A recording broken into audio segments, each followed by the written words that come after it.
नमस्कार लाडक्या बहिणींनो, digital Marathi info या आपल्या चॅनलवर तुमचे स्वागत। लाडक्या बहिणींसाठी अतिशय आनंदाची बातमी आहे।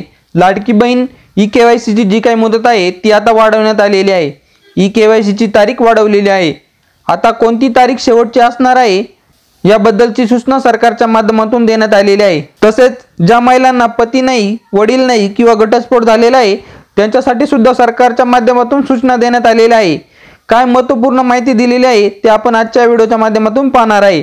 तर व्हिडिओ नक्की शेवटपर्यंत पहा व चॅनलवर नवीन असाल तर चॅनलला लगेच सबस्क्राइब करून ठेवा, म्हणजे असेच नवनवीन माहितीपूर्ण व्हिडिओ आणि अपडेट तुमच्यापर्यंत लगेच पोहोचतील।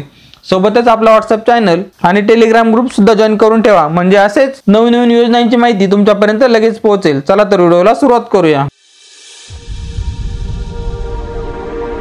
तर मित्रांनो, तुम्ही या ठिकाणी पाहू शकता महिला व बाल विकास मंत्री आदिती तटकरे मॅडम यांनी याविषयी माहिती दिलेली आहे। मुख्यमंत्री माझी लाडकी बहीण योजना ई-केवायसी मुदत वाढ। माननीय मुख्यमंत्री देवेंद्रजी फडणवीस साहेब, उपमुख्यमंत्री श्री एकनाथ शिंदे साहेब, उपमुख्यमंत्री अजितदादा पवार यांच्या नेतृत्वात मुख्यमंत्री माझी लाडकी बहीण योजना संपूर्ण राज्यात अतिशय यशस्वीरित्या राबवली जात आहे। याबाबत दिनांक 18 नोव्हेंबर 2025 पूर्वी सर्व लाभार्थ्यांनी ई-केवायसी प्रक्रिया पूर्ण करावी अशा सूचना देण्यात आल्या होत्या। परंतु गेल्या काही दिवसात आपल्या राज्यात आलेल्या नैसर्गिक आपत्ती व इतर अडचणींमुळे मुख्यमंत्री माझी लाडकी बहीण या योजनेतील अनेक पात्र लाभार्थ्यांना ई-केवायसी प्रक्रिया वेळेत पूर्ण करता आली नाही आणि या संदर्भात आता राज्य शासनाने एक अत्यंत महत्त्वपूर्ण निर्णय घेतलेला आहे आणि तो म्हणजे लाडकी बहीण योजनेच्या ई-केवायसी करण्याची जी अंतिम मुदत आहे ती आता 31 डिसेंबर 2025 पर्यंत वाढवण्यात आलेली आहे।